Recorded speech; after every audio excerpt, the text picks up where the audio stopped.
Welcome back to the channel. This week's video is all about creating Hugo modules and also how to develop them locally in a local development environment. If you just want to learn how to import Hugo modules, I've got a link above to my other video, which is much simpler. For this video, you need to have the latest version of Hugo and Golang installed, along with Visual Studio Code. If you need any help with any of those, I've got a link above to my Hugo installation video. In this video, you'll learn how to create a Hugo module, how to manage module versions with semantic tags, how to initialize a project for Hugo modules, how to import a Hugo module into a project, and how to create a local Hugo module development and test environment. Before we start, a quick message from this video's sponsor. As a Skillshare teacher, I've partnered up with them to offer you a free 1-month trial using my link below. I personally produce full-length Hugo courses on Skillshare, and there are many other great teachers on Skillshare ready to help you level up your skills for your next big project. Click on the link below for their free 1-month trial. You can cancel at any time. So to get started with the tutorial, we've got a template here. It's a basic template of a Hugo project. You could use your own Hugo project, but if you want to code along, you'll have to get a copy of it. The best way to do that is to use the green code button and download a zip file of this project template. So once you've got those files extracted and opened up in Visual Studio Code, we're ready to get started. What we're going to do is we're going to create a really simple functionality, and that's using Hugo's powerful image render hook. And we're going to split that functionality off. We're going to place it in a Hugo module. We're going to set that up, and then we're going to import it into this project. So what we'll do is we'll go into layouts and underscore default. I'm on the Hugo docs page for markdown render hooks, and I'll leave a link to that in the description below. What we're worried about is the image render hook, and we're going to set that up inside a folder called underscore markup. We're already in the underscore default folder for layouts, and we're going to be creating render-image.html. So we'll create our underscore markup folder, and then we'll go ahead and create a new file, render-image.html, and we'll create an img tag,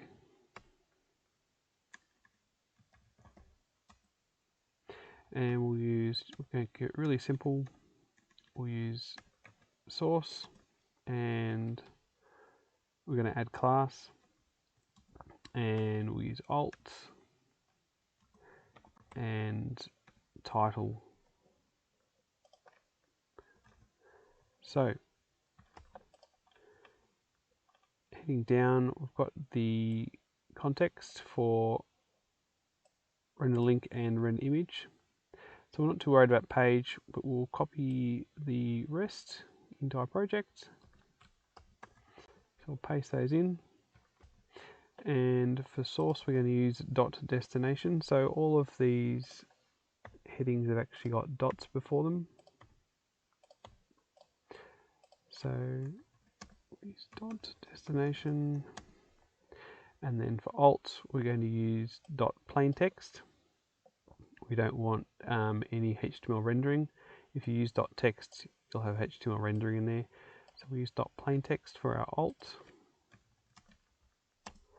And then we'll put in title.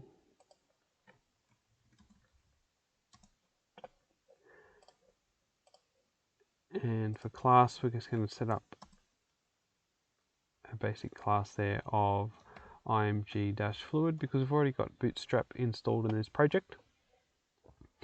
Now we can actually conditionally render the title tags. What we can do is we'll cut .title out of there, and we'll use the with function. So if there is no title, it won't be displayed. I'll just put a space in there just to make sure, and then we can use the .context for the title text, and then we'll put in an end tag. So we'll go back in and we'll delete those notes that we're working with, and we'll save it. And we have to go in and do a quick test. So first of all, we will run our project. I've already got an npm script set up for you for a dev server, so we'll just run npm run dev, and then we'll control click the link to open it up in a browser window. We'll go to the about page. The about page is being rendered from Markdown. We'll add an image to that now, and we'll see how it's not the standard image functionality, it's actually using the render hook that we've set up. So we'll go into our content and about. So we'll go down to the bottom of about, and we'll put in a Markdown image. What we'll do is we'll go into static and img, and we'll see we've got an image there that we can reference. So the folder will be /img /bootstrap -themes.png, and we'll put in some alt text there, and then we'll check that out in the browser. So we've got our image pulled in here. If we right click and inspect, you'll see we've got our source working properly. We've got our class of img fluid being pulled in, and that's generated by the render hook, and we've got our alt text being displayed. So let's have a go now at putting in some title text. So after the source, we can put in some double quotes, and we'll put some title text in. We'll save that, and then we'll inspect, and we'll see we've got our title now being rendered. Before it wasn't because it was conditional, and now we've got our title text working fine as well. So we've got some functionality happening in our project. Now what we have to do is create another project, which will be the Hugo module. We'll set it up as a module, and then we'll import the module into this simple project that we've got, and we'll make sure that everything works as we'd like it to. So what we're going to do is add a second folder to the workspace. We've got a file and add folder to workspace, and I've named mine video Hugo create module image. You can name yours whatever you like. And now inside the workspace, you'll see that we've got our two folders. We've got our original folder for the project and our new folder for the module that we're going to work on. Now, the easiest way to go about creating Hugo modules, especially when you first start, is to mirror the exact file structure, folder and file structure of your project in the module. So what we're worried about is our render image, and that's inside layouts _default _markup. So what we'll do is we'll just copy that layouts folder and we'll paste it into the new project, and I'm just going to delete the file that I don't need.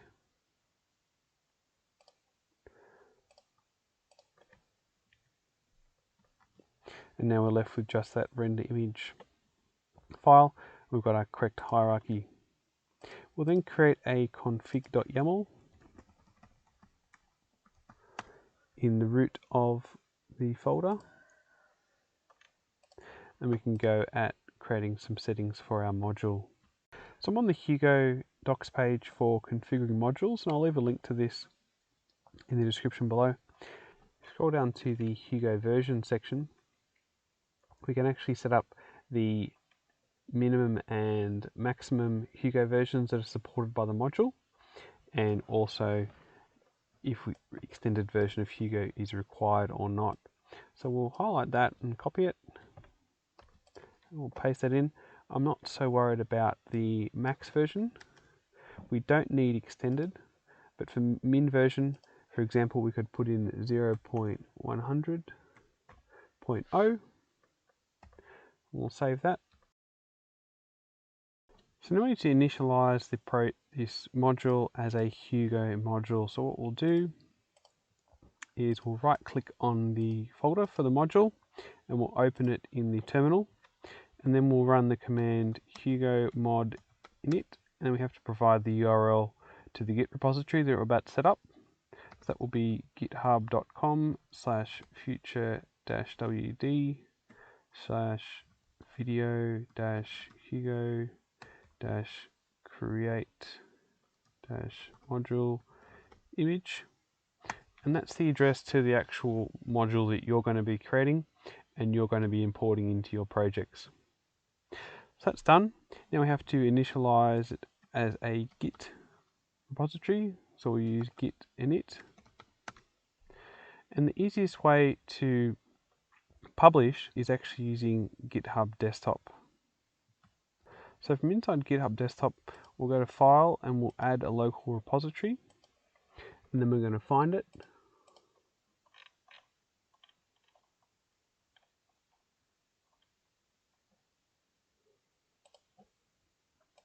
And we'll add it. And then we've got a publish button. And the reason I like using GitHub Desktop is because I can actually choose the organization that I'm going to publish it to. And that's if you're using organizations. If you're only using a personal account, you can quite easily publish from Visual Studio Code. Don't make it private because it is quite complicated importing a private Git repository into Hugo as a module. So we'll publish that. And since we haven't done a commit yet, we'll just call the initial commit init if you want. And we'll commit that to master. And then we'll go back and we'll publish. So now that's been published, we can go ahead and set up our project to accept Hugo modules, and we'll import it. So back in our project, we'll go into layouts, default markup, and we'll delete our image render hook because we've got that in our module now. We'll right click on the folder for our project and we will open it in the integrated terminal, and we'll run the same command hugo mod init, and we'll provide the URL github.com/future-wd/video-hugo-create module, and that's the URL for your project, not the Hugo module. We'll hit enter. We'll wait for that to complete. And then what we have to do is we have to go to our configuration. This is the configuration for your project, and we have to import the module. So back on the Hugo modules page, we'll go down to imports, and we need to copy that and we'll paste it in. We're not so worried about these lines, more just module imports and path, and we'll put the path into our module. You can actually go into the go.mod file and you can copy it out of there to make sure it's correct.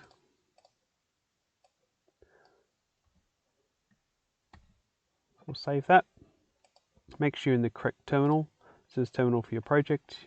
You then have to run hugo mod get, and Hugo will go through your configuration and it will actually download this module for us. That's just about finished. Right, and if you want to visualize what's actually happened here, you can use the command hugo mod vendor, and it will put a copy of all your active modules into the vendor folder, and you'll see there github.com, and we've got, let's make that wider, that's the full path. We've got our layouts, default markup, and then our render image. Vendor's great for saving a copy of all of your modules into your project.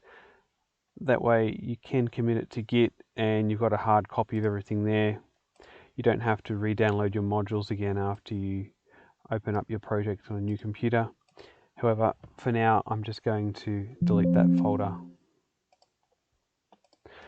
So now we can go ahead and run our project. So we'll use npm run dev, and we should have our image render hook functioning via the Hugo module. So we'll control click on the link and we'll open it up.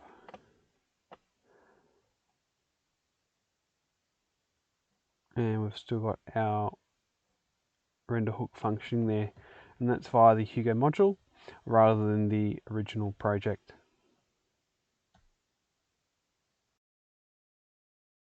Now, to work on your module locally, you're going to find out pretty fast.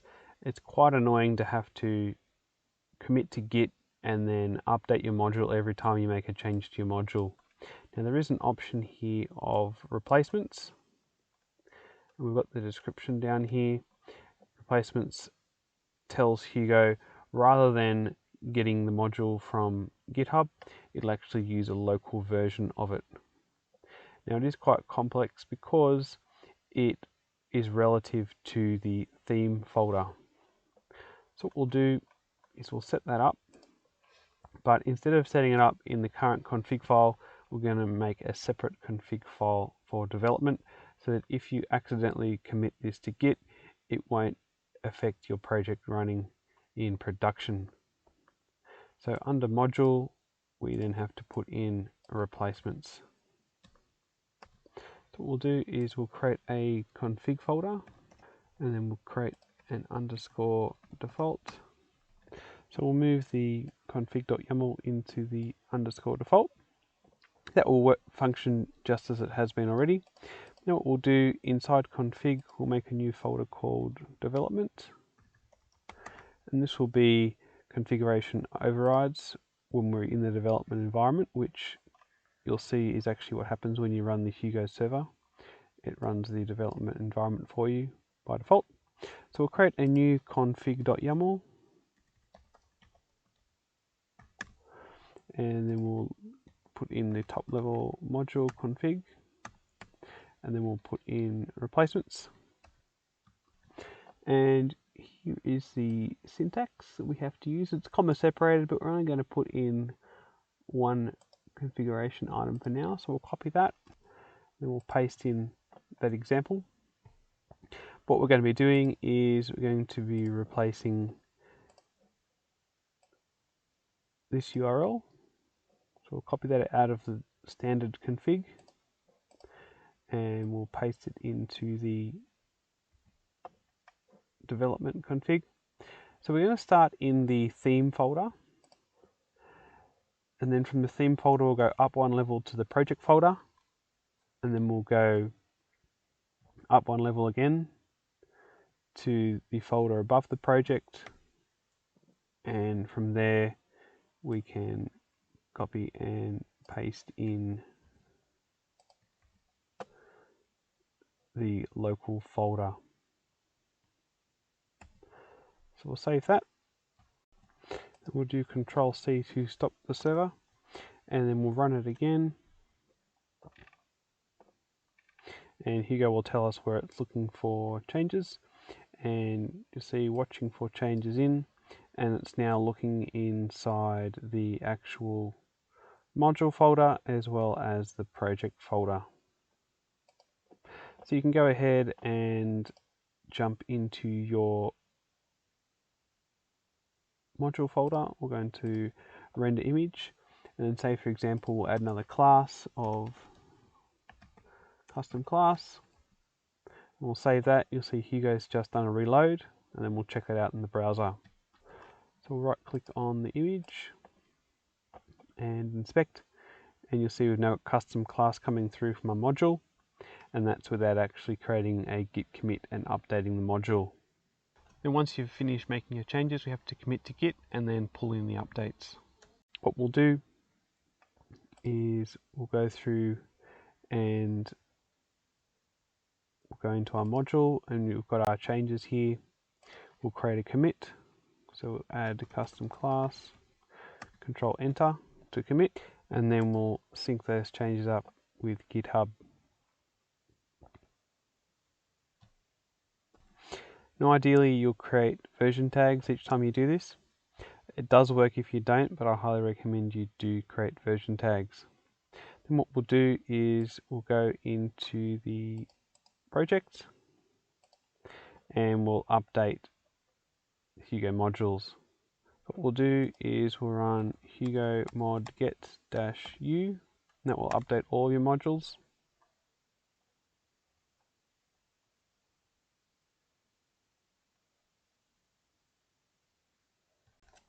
And then we've got the original hash and the new hash based on the commit we just made. So ideally we'll be creating releases every time we are at a milestone in the project and we want people to be able to upgrade. So the way we do that is, and the easiest way to do it is in GitHub Desktop, if you right click on one of your commits in the history, the most recent one, and we'll create a tag, and we're using what's called semantic tagging. So we'll create 0.0.1, we'll add that tag, and then we'll push it, and then we'll go ahead and we'll make some changes, and we'll call that 0.0.2. So we'll go into our module and head into our render image, and we'll put another class in there. So we'll do version 002 as a class. We'll save that, and then we'll add a commit. We'll sync it. We go into GitHub Desktop and we look at the recent commit, and we'll right click on it and we'll create a new tag, and we'll call that version 0.0.2. Add the tag, and then we'll push it, and then we'll go back into our project, and we'll open our project in the terminal, and we'll run Hugo mod get-u. So that's it for this week's video. Remember to hit the thumbs up button, and remember to leave any questions or comments below, and please subscribe to the channel and hit that notification bell to get updates to my weekly videos. See you next time.